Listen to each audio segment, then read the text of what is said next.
पीले दांत वाली बहू। रंजना कभी ब्रश नहीं करती थी।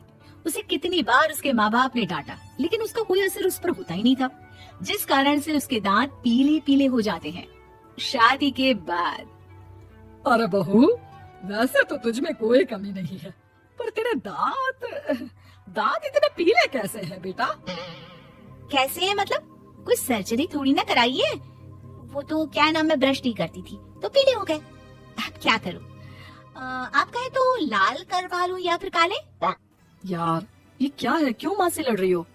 लड़ रही हूँ? अरे मैं लड़ रही हूँ या ये बोल रही है कि दांत पीले हैं, पीले। अरे तपस्या थोड़ी ना की है इन्हें पीले करने के लिए।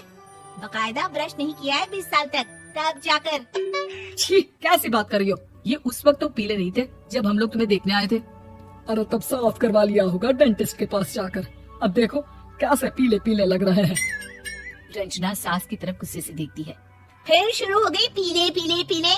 अरे पीले तो तब भी थे जब मेरे हाथ का रसगुल्ला उड़ा उड़ा कर खा रही थी और बोल रही थी, लड़की नहीं गुणों का खजाना दे रहे भाई साहब आप। खैर, अब वो लोग करते भी तो क्या करते, पीले दांत वाली बहू पल्ले पड़ी थी तो झेलना तो था ही। एक दिन कीर्तन में रंजना गाना गा रही थी। अरे कमला बहन, माँ का द्वार है, यहाँ तो सब शुद्ध होकर आते हैं, फिर अपनी बहू को ब्रश भी नहीं करवाती तुम। दूर से पीले पीले दांत भक्ति में बाधा उत्पन्न कर रहा है। और कोई 2 साल की बच्ची थोड़ी ना लेकर आई हूँ मैं बहू बनाकर। अच्छी खासी लड़की है, अरे कैसे करवाऊं ब्रश? ये तो उसे खुद करना चाहिए ना। अब माँ बाप तो इसके जैसे तैसे निपटा दिए, ये नहीं सोचा कि सास कैसे संभालेगी। सास बहू को लेकर घर आ जाती है, लेकिन सोच लेती है कि अब इसे लेकर कहीं नहीं जाएगी। अगले रोज बहू कहती है, अरे क्या हो गया, मंदिर नहीं जाना क्या? कीर्तन का वक्त हो रहा है। मेरी मधुर वाणी से कान्हा जी जागते हैं और सोते हैं। आप तो जानती है ना उनकी भक्ति में कितना मन लगता है मेरा। वो क्या है ना, तबीयत ठीक नहीं लग रही है मेरी, आराम करूंगी मैं।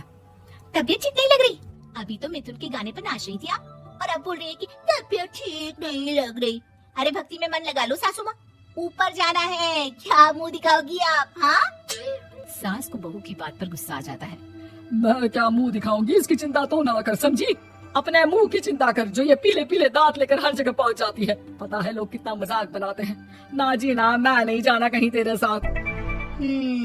तो ये बात है। कोई ना, मत जाओ, मैं अपने कमरे में ही बैठकर भक्ति कर लूंगी। ऊपर वाला दांत थोड़ी ना देखता है, मन देखता है, भावना देखता है। और अरे बस बस, तू सब कुछ दिखा, बस ये सफेद चमकदार दांत ना दिखाना किसी को, है? जा यहाँ से। बहू को सास की बात का कोई फर्क नहीं पड़ता, वो तो जैसी थी वैसी ही रह जाती है। सुबह नहाकर किचन में खाना बनाना, फिर खाना खाना, कीर्तन भजन करना और सो जाना। एक दिन, माँ जी मैं सहेली के घर जा रही हूँ, शाम को लेट आऊंगी। हाँ हाँ तो जाना, मैंने कौन सा तेरी आरती करनी है घर पर बैठकर। रंजना सहेली के घर जाती है, जहाँ वो पार्टी में जाने की तैयारी कर रही होती है।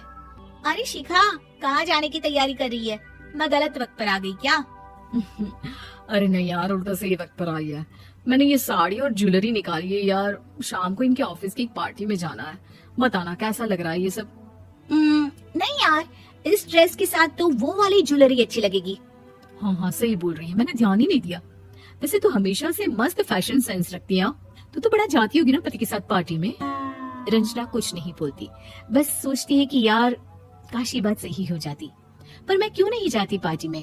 क्या इन लोगों की कोई पार्टी होती नहीं होगी? रंजना घर आती है और रात में पति से सवाल करती है, एक बात बताइए, आप मुझे किसी पार्टी में क्यों नहीं ले जाते? क्या आपके यहाँ ऑफिस में पार्टी नहीं होती? पति बेचारा क्या कहता कि दांत पीले हैं तुम्हारे इसलिए। अरे कोई पार्टी होती नहीं हम लोगों के ऑफिस में, तो कहाँ से लेकर जाऊं? और मार्केट, मॉल, कहीं वीकेंड घूमना, कहीं तो। अरे यार सारे हफ्ते में एक छुट्टी मिलती है, तो सोचता हूँ कि आराम ही कर लूं। क्यों? रंजना मन मार के रह जाती है। पहले कभी सास के साथ मंदिर जाया करती थी, लेकिन वो भी सास ने ले जाना बंद कर दिया। घर बैठी बैठी रंजना बोर हो जाती है। तभी उसे आइडिया आता है और वो मायके जाने का सोचती है। सासू माँ, 2 दिनों के लिए मम्मी के घर जा रही हूँ। अच्छा ठीक है, आराम से जा। और हाँ, माँ से कुछ अच्छी आदत सीख कर आना कि कैसे शरीर के हर भाग की तरह दांतों की सफाई भी जरूरी होती है, समझी? शुरू हो गई ना आप? वो लोग आपकी तरह नहीं है कि छोटी छोटी बात का बतंगड़ बना दे। उन लोगों के लिए मैं मायने रखती हूँ, ना कि मेरे पीले पीले दांत। रंजना माँ को बिना बताए उन लोगों को सरप्राइज देती है, लेकिन जैसे ही वो दरवाजे पर पहुंचती है, अंदर देखती है कि घर वाले कहीं जा रहे होते हैं। अब माँ, काश रंजना दीदी के दांतों वाली प्रॉब्लम नहीं होती तो वो भी हम लोगों के साथ चलती ना बुआ जी की बेटी की शादी में। हाँ बेटा, लेकिन अब उसे कौन समझाए कि उसको उसके पीले दांत नहीं दिखते, लेकिन उसके आसपास के लोगों को कितना एम्बेरसिंग फील कराते हैं। मुझे तो कितनी बार उसके स्कूल की टीचर ने शिकायत की कि उसके साथ कोई लड़की बैठना भी नहीं चाहती, और ना ही कॉलेज में कोई उससे बात करना चाहता था, लेकिन पता नहीं क्यों उसे ये बात समझ में नहीं आती। कोई कमी नहीं है उस लड़की में, बस यही कि दांत पीले हैं। वो तो भला हो जीजा जी और उनकी माँ का, जो दीदी को जैसी है वैसे ही रखा हुआ है। रंजना को अपने घर वालों की बात सुनकर बहुत दुख होता है। वो सोचती है कि वो क्या करे, लेकिन फिर वो सीधा डेंटिस्ट के पास जाती है, अपने दांत चमकाती है और कसम खाती है कि वो रोज ब्रश करेगी।